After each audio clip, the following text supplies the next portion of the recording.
রমজানের মাধ্যমে বিগত 1 বছরের গুনাহ মাফ করে দেয় কে? যিনি বিশ্বনবী রমাদান আল মুবারাক আসার 2 মাস আগ থেকেই নিজেকে প্রিপেয়ার করতেন, প্রস্তুত করতেন। রজব থেকেই তিনি দোয়া করতেন, আল্লাহুম্মা বারিক লানা ফি রজব ওয়া শাবান ওয়া বাল্লিগনা রমাদান। আল্লাহ তুমি রজব শাবানে বরকত দাও, রমজান মাস আমাদেরকে পৌঁছিয়ে দাও। পড়েন আমিন। এখন যে মাসটা আমরা কাটাচ্ছি কি মাস? এই মাস থেকে বিশ্বনবী নিজেকে প্রিপেয়ার করতেন।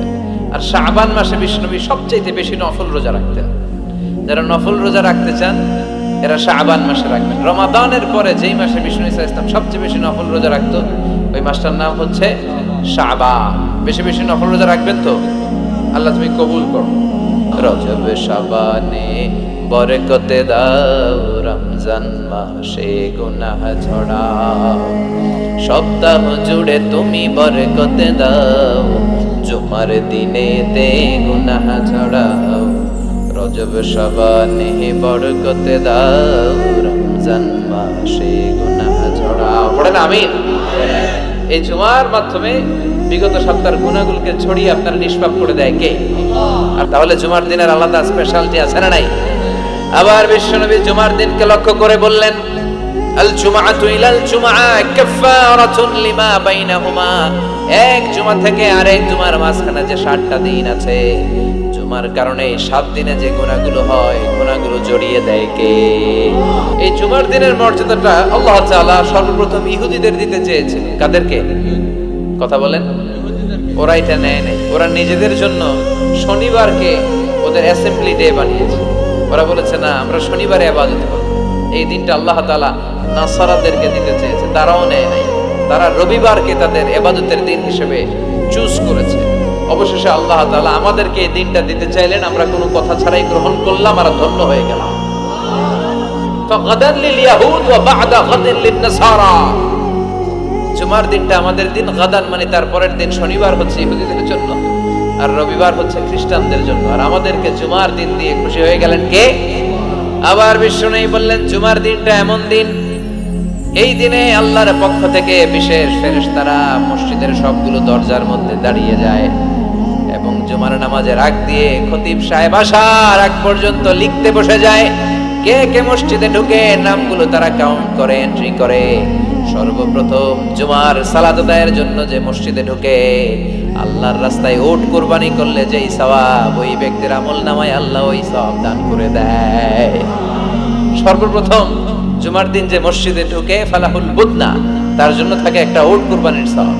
ওনার পরে যে ঢুকবে ফালাহু বাকারা, তার জন্য গরু কুরবানির সওয়াব। 3 নম্বরে যে ঢুকবে ফালাহুল কাবশা, তার জন্য ছাগল কুরবানির সওয়াব।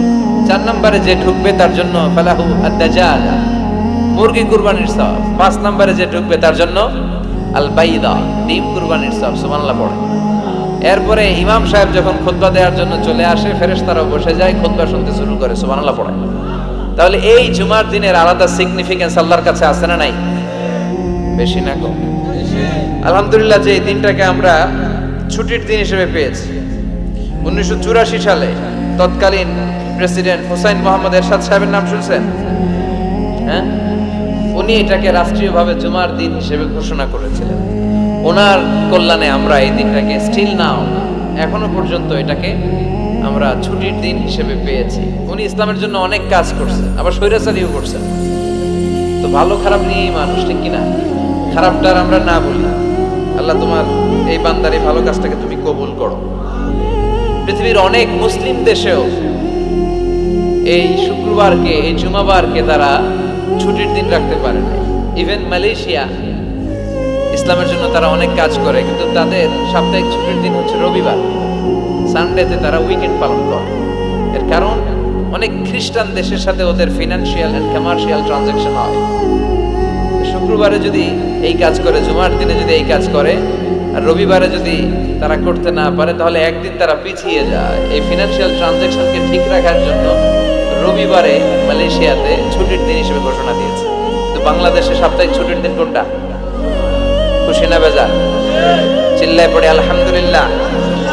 এজন্য রব্বুল আলামিন বলেন, ইয়া আইয়ুহাল্লাযীনা আমানু ইযা নুদিয়া লিস-সালাতি মিন ইয়াউমিল জুমআতি ফাসআউ ইলা যিকরিল্লাহি ওয়া যারুল البيع ذلكم خير لكم إن كنتم تعلمون سبحان الله পড়েন আল্লাহ ডেকে বলে গোলাম ও আমার ইমানদার বান্দারা আমার বিশ্বাসী বান্দারা জুমার সালাতের জন্য যখন আযান দিয়ে দেয়া হয় ফাসআউ ইলা যিকরিল্লাহ আল্লাহর স্মরণের দিকে তোমরা ধাবিত হও ওয়াজারুল বাই কেনা বেচা বন্ধ করে দাও যালিকুম খায়রুল লাকুম ইন কুনতুম তা'লামুন এটাই তোমাদের জন্য কল্যাণকর যদি তোমরা জানতে সুবহানাল্লাহ বলেন ও বিশ্বাসীরা কারা মানে আমরা আমাদেরকে অ্যাড্রেস করে কথা বলছেন ভালো লাগে না আল্লাহ যখন আমাদেরকে ডাক দেয় ভালো লাগে আপনাদের আল্লাহ আমাদেরকে ডেকে বললেন গোলাম জুমার সালাতের যখন আযান হয়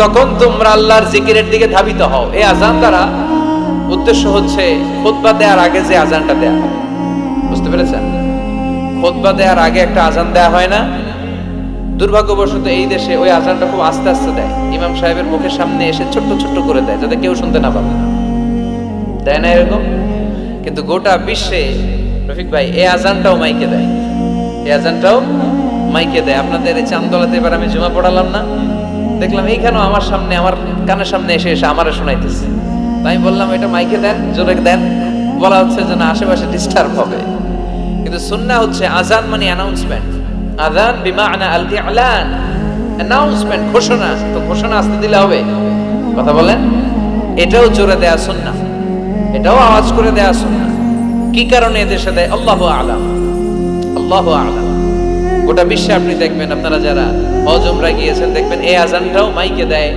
জোরে দেয় যাতে লোকজন তাড়াতাড়ি চলে আসে মূলত এই আযানটাই জুমার আযান এর 1 ঘন্টা আগে আমরা বাংলাদেশে যেটা দেই এটা আল্লাহ রাসূল সাল্লাল্লাহু আলাইহি ওয়াসাল্লামের জামানায় ছিল না এটা সাইয়েদনা আবু বকরের জামানায় ছিল না ওমর ফারুকের জামানায় ছিল না এটা শুরু হয়েছে সাইয়েদনা উসমান যুন-নুরাইনের জামানা থেকে তখন মুসলিম ওয়ার্ল্ড খুব বেশি এক্সপান্ড করতে শুরু করলো বাড়তে শুরু করলো মুসলমানদের সংখ্যা অনেক বেড়ে গেল মসজিদে গিজ করে লোকজন জায়গা হয় না তো তখন মানুষ যেন জুমার সালাতের এই বরকত এই মার্সি ব্লেসিংস থেকে বঞ্চিত না হয়ে যায় মানুষকে আগ থেকে সতর্ক করার জন্য মদিনায় একটা বাজার আছে সুক জাওরা এই সুকে জাওরার এখানে উনি এই নতুন একটা আযানের প্রচলন করলেন আলহামদুলিল্লাহ পড়েন এটাও সুন্নাহ যেটা সুন্নাতে উসমান বিশ্বনবী বলেছেন আলাইকুম বিসুন্নতি ওয়া সুন্নাতিল খুলাফায়ে রাশিদিন আল মাহদিয়িন আব্দু আলাইহা বিন নওয়াজিস তোমাদের উচিত আমি বিশ্বনবীর সুন্নাতকে যেমনি আঁকড়ে ধরা আমার 4 খলিফার সুন্নাতকেও তেমনি মারির দাঁত দিয়ে আঁকড়ে ধরা চিল্লায় এখন ঠিক কিনা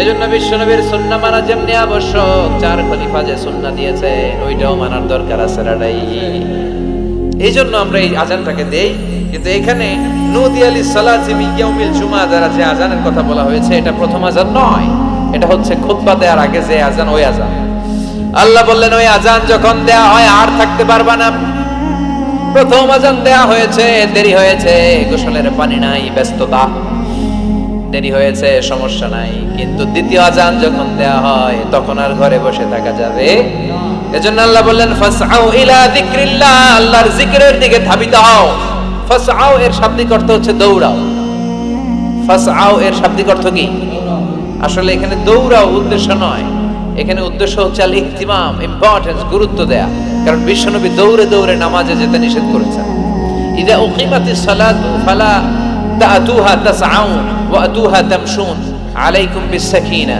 ফামা আদরাকতুম ফাসাল্লু ওয়া মা ফাতাকুম ফাতিমু বিশ্বনবী বলেছেন নামাজের জামাতের ইকামত যখন হয়ে যায় খবরদার দৌড়ে দৌড়ে নামাজে যাওয়া যাবে আস্তে আস্তে যাও হেঁটে হেঁটে যাও ফামা আদরাকতুম ফাসাল্লু যতটুকু যে পাবে আদায় করবে যেটা ছুটে যাবে দাঁড়িয়ে নিজে নিজে পড়বে কবুল করে নেয়ার মালিক কে নামাজের জামাত থেকে দৌড় দিবেন কিভাবে যাবেন আস্তে আস্তে আপনি দৌড়ে দৌড়ে গেলে আপনার ব্রেথ ইন ব্রেথ আউট হাঁপানির ব্যারাম হবে নামাজে যদি আপনি হাঁপাতে থাকেন এটা সুন্দর লাগবে আপনি কার সামনে দাঁড়াচ্ছেন সব রাজার বড় রাজা মহারাজা চিল্লা এখন ঠিক কিনা তার সামনে দাঁড়িয়ে হাঁপানির ব্যারাম দেখানোর কোনো সুযোগ ধীরস্থির ভাবে যাবে অনেকে এই কাজটা করে মাগরিবের নামাজ ইমাম সাহেব কেরাত ধরেছে ওয়াদুহা ওয়াল্লাইলি ইযা সাজা যারা ওযু করতেছে আমার নিজের দেখা যারা ওযু করতেছে এদের মুখস্থ এই সূরা তো এরা টের পাচ্ছে যে এখনই রুকুতে যাবে আর দৌড় না মারলে রুকু ধরা যাবে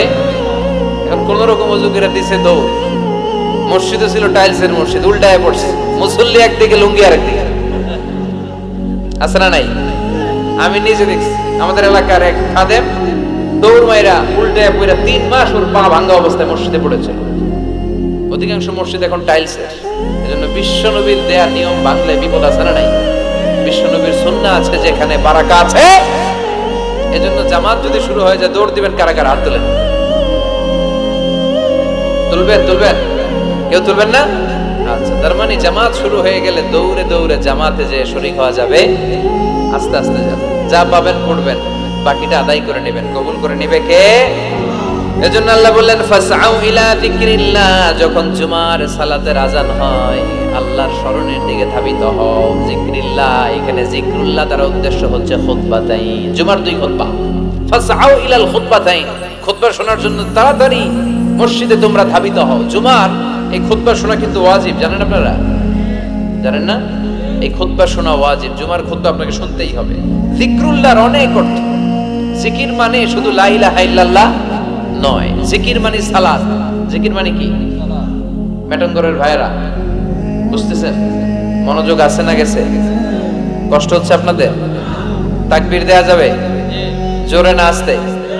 দেখি কত জোর। লিল্লাহি তাকবীর। এই আপনাদের জোর?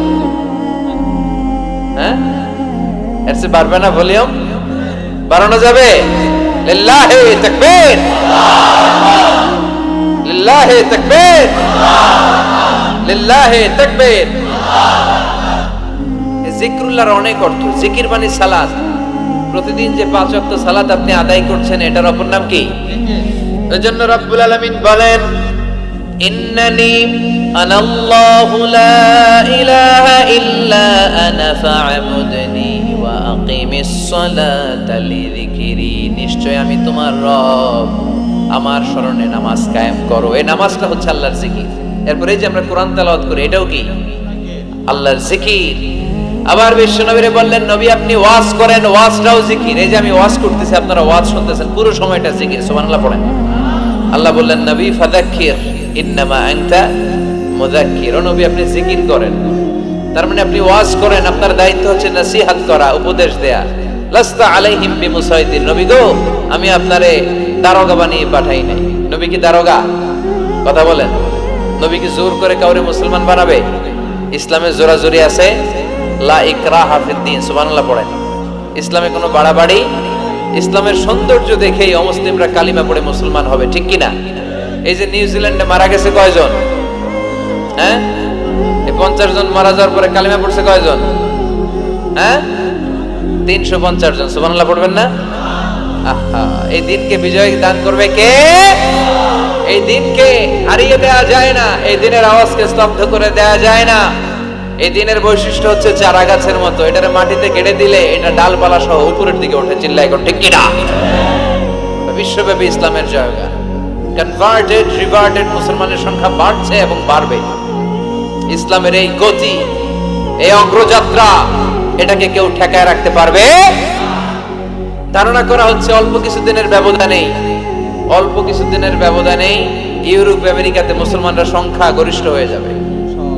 সুবহানাল্লাহ পড়েন। বাইনোকুলার দিয়ে খুঁজেও একজন অমুসলিম খুঁজে পাওয়া যাবে। ইতিমধ্যেই তারা তাদের চার্চগুলো বিক্রি করতে শুরু করেছে। ওদের যে উপাসনালয়, গির্জা, আমার যত ফ্রেন্ড আমেরিকাতে আছে ওদের কাছে শুনেছি যতগুলো মসজিদে ওরা সালাত আদায় করে এগুলো এর আগে ছিল ওদের গির্জা, ওদের চার্চ। এখন চার্চের ইমাম ছাড়া আর মুয়াজ্জিন ছাড়া কেউ থাকে না, সারা বছরে কেউ আসে না। পরে দেখলে এই চার্চ রাইখাই লাভ নেই, এগুলোর দেবে পয়সা। মুসলমানদের কাছে ওদের গির্জা বিক্রি করে দিচ্ছে আর মুসলমানরা এগুলোর মসজিদ বানায় নিচ্ছে, মসজিদ বানায় নিচ্ছে। বিষ্ণু বললেন ইন্নাল্লাহা সাওয়ালিয়াল আরদা ফারাআইতু মাশারিকাহা ওয়া মাগারিবাহা, আল্লাহ তাআলা পৃথিবীটার এরকম ছোট মিনিয়েচার বানিয়ে আমাকে দেখিয়েছে। আমিও ঘুরে ঘুরে ঘুরে ঘুরে পৃথিবীর ডানে বায়ে সামনে পেছনে পুরোটারে দেখেছি। আল্লাহ বলেছেন নবী আপনি যতদূর দেখেছেন ঠিক ততদূর কালিমার বাণী আমি আল্লাহ পৌঁছে দেব। লা বাইতা ওয়াদার ওয়ালা মাদার ইল্লা আদখালাহু আল্লাহু হাযা দ্বীন। বিষ্ণু বললেন পৃথিবীতে এমন কোন ছনের ঘর থাকবে না, টিনের ঘর থাকবে না, দোতলা ঘর থাকবে না, বিল্ডিং থাকবে না, টাওয়ার থাকবে না, মরুভূমি আর জঙ্গল থাকবে না যেখানে লা ইলাহার বাণী উচ্চারিত হবে না। প্রতিটি আনাচে কানাচে এই শাহাদাত বাক্য, এই কালেমার বাণীকে পৌঁছে দিবে কে? এজন্য we are proud of as a Muslim, আমরা ইসলাম ধর্ম গ্রহণ করার কারণে অহংকার বোধ করি, গর্ববোধ করি, আল্লাহ শুকরিয়া করি, ঠিক কি না? সাইয়েদনা ওমর ফারুক বলতেন, নাহনু কওমুন আ'আজ্জানাল্লাহু বিল ইসলাম, আমরা তো এমন জাতি যেই জাতিকে আল্লাহ তাআলা ইসলাম দিয়ে সম্মানিত করেছে। ফাইন ইবতাগাইনাল ইজ্জাতা বিগাইরিহি আযাল্লানাল্লাহ, ইসলাম রেখে দিয়ে অন্য কোথাও যদি আমরা সম্মান খুঁজি, আমাদেরকে অপদস্থ আর অপমানিত করবে কে? এজন্য ইসলাম আছে যেখানে আমরা আছে। এই জিকিরের অনেক অর্থ। তাহলে আমরা পেলাম জিকির মানে কোরআন, জিকির মানে সালাত, জিকির মানে ওয়াজ, আবার জিকির মানে লা ইলাহা।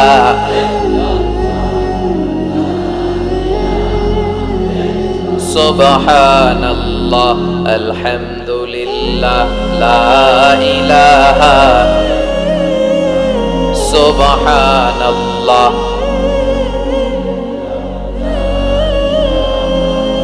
লা ইলাহা ইল্লাল্লাহ, মুহাম্মাদুর রাসূলুল্লাহ সাল্লাল্লাহু আলাইহি ওয়াসাল্লাম। তার মানে জিকির মানে সালাত, জিকির মানে কোরআন, জিকির মানে ওয়াজ, আবার জিকির মানে লা ইলাহা। আফদালুয যিকরি লা ইলাহা ইল্লাল্লাহ। বিষ্ণু বললেন সবচেয়ে শ্রেষ্ঠ জিকির হচ্ছে লা ইলাহা ইল্লাল্লাহ। মান কালা লা ইলাহা ইল্লাল্লাহ মুখলিসান মিন কলবিহি দাখালাল জান্নাহ। ইখলাসের সাথে একবার যদি কেউ লা ইলাহা পড়ে, তার জন্য জান্নাতকে ওয়াজিব করে দিবে কে? আবার বিষ্ণু বললেন, লা ইয়াজালু লিসানুকা রাতবান মিন যিকরিল্লাহ, আল্লাহর জিকির থেকে কখনোই যেন তোমরা খালি হয়ে না যাও, সবটা সময় আল্লাহর জিকির দিয়ে জিহ্বাটারে ভিজিয়ে রাখবা। সব সময় জিহ্বাটারে কার জিকির দিয়ে ভিজিয়ে রাখবো? আবার বিষ্ণু বলতেন, আহাব্বুল কালাম ইলাল্লাহি আরবা, আল্লাহর কাছে সবচেয়ে প্রিয় কথা চারটি। এক হচ্ছে সুবহানাল্লাহ, দুই হচ্ছে আলহামদুলিল্লাহ, তিন হচ্ছে লা ইলাহা, চার হচ্ছে আল্লাহু আকবার। আওয়াজ করে বলেন তো, এক নম্বরে কোনটা? দুই নাম্বার, তিন নাম্বার, চার নাম্বার? সবাই আওয়াজ করে বলেন, এক নাম্বার, দুই নাম্বার, তিন নাম্বার, চার নাম্বার। আল্লাহ তোমার জিকির যেন বেশি বেশি করতে পারি, তুমি তৌফিক দাও। জিকির মানে সালাত, জিকির মানে কোরআন, জিকির মানে ওয়াজ, আবার জিকির মানে জুমার খুতবা। সুবহানাল্লাহ পড়েন। এখানে জিকরুল্লাহ দ্বারা উদ্দেশ্য হচ্ছে আল খুতবাতাইন ক্বাবলাল জুমা, জুমার আগে যে দুই খুতবা আছে, এই দুই খুতবাকে জিকরুল্লাহ বলে নামকরণ করেছে কে? এজন্য আল্লাহ ডেকে বললেন, গোলাম, জুমার দিনে যখন আযান হয়, জুমার খুতবা শোনার জন্য তোমরা তাড়াতাড়ি যাও। ওয়াদারুল বাই, কেনা বেচা বন্ধ করে দাও। Shut down the supermarket, close the super মল, দোকানের শাটার নামিয়ে দাও, ব্যবসা প্রতিষ্ঠান বন্ধ করে দাও, স্কুল কলেজ আদালত সব ক্লোজ করে দাও, ক্যাশ বক্সে তালা ঝুলিয়ে দাও। আদেশটা কার? জুমা চলাকালীন সময়ে, খুতবার সময় কোনো দোকানপাট খোলা থাকতে পারবে? চিল্লায় বলেন, পারবে? আল্লাহ বললেন, দেখা যায় অল্প সময় ব্যবসা নাই, এই অল্প সময়ের জন্য তোমার সাময়িক কিছু প্রফিট নাই, কিন্তু আসল প্রফিট করিয়ে দেওয়ার মালিক কে? যালিকুম খায়রুল লাকুম ইন কুনতুম তা'লামুন, এটাই তোমাদের জন্য কল্যাণকর যদি তোমরা বুঝো। কার কথা? যদিও 2 ঘন্টা সুপার শপ বন্ধ থাকবে, সামান্য কিছু সময় বেচা কিনা নাই, কিন্তু আপনার ব্যবসায় বরকত ঢুকায় দেওয়ার মালিক কে? কেউ যেটা পারে না, পারে কে? এরপর আল্লাহ বললেন, ফাইদা কুদিয়াতিস সালাতু ফান্তাশিরু ফিল আরদি ওয়াবতাগু মিন ফাদলিল্লাহ ওয়াযকুরুল্লাহা কাসীরান লাআল্লাকুম তুফলিহুন। সুবহানাল্লাহ। এবার আল্লাহ বললেন, গোলাম, যখন সালাত শেষ হয়, জমিনের মধ্যে ছড়িয়ে পড়ো, আর জমিনের মধ্যে আমার অনুগ্রহ আর রিজিক তালাশ করো, বেশি বেশি আমার জিকির করো। সফলতা দান করবে কে? ইসলামের দেয়া বিধি নিষেধ হচ্ছে, নামাজ শেষ আপনি জমিনে চলে যাবেন। নামাজ যখন শেষ হয়ে যায়, আপনি মসজিদ থেকে বের হয়ে যাবেন, ছাত্র চলে যাবে তার কলেজে, টিচার চলে যাবে শিক্ষকদের কমন রুমে, মেম্বার অফ দ্য পার্লামেন্ট চলে যাবে পার্লামেন্টে, ঠিক কিনা? কৃষক চলে যাবে মাঠে।